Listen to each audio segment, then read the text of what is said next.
Kama sote tunavyofahamu, kidole kimoja hakivunji chawa.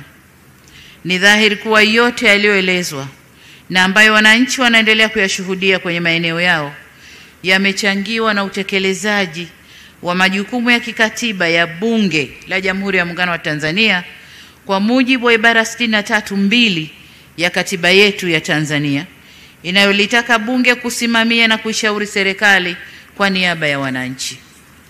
Waheshimiwa wabunge, mmeendelea kuifanya kazi hiyo kwa umahiri ndani ya Bunge na nje ya Bunge, mkiwasemea wananchi mnaowawakilisha. Hivyo basi, sina budi kuwapongeza sana waheshimiwa wabunge kwa weledi, uzalendo na umakini mkubwa mliouonesha katika utekelezaji wa majukumu yenu. Kwanza, katika kutunga sheria kama ilivyoelekezwa katika ibara ya 64 ya katiba yetu. Lakini la pili, katika kujadili na kupitisha bajeti za serikali kwa mujibu wa ibara ya 137 ya katiba yetu. Tatu, katika kusimamia kwa ukaribu utekelezaji wa mpango wa serikali kupitia kamati zenu za kudumu za Bunge na kamati maalumu zilizoundwa kila mambo yanapotokea.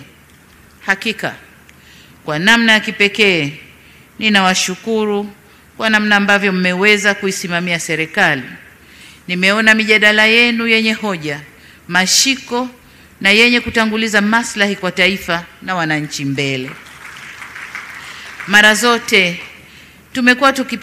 tumekuwa tukipokea tathmini, maoni na ushauri wenu kwa uzito mkubwa. Ni wazi kuwa bila nyinyi baadhi ya shughuli za serikali zisingekuwa na ufanisi.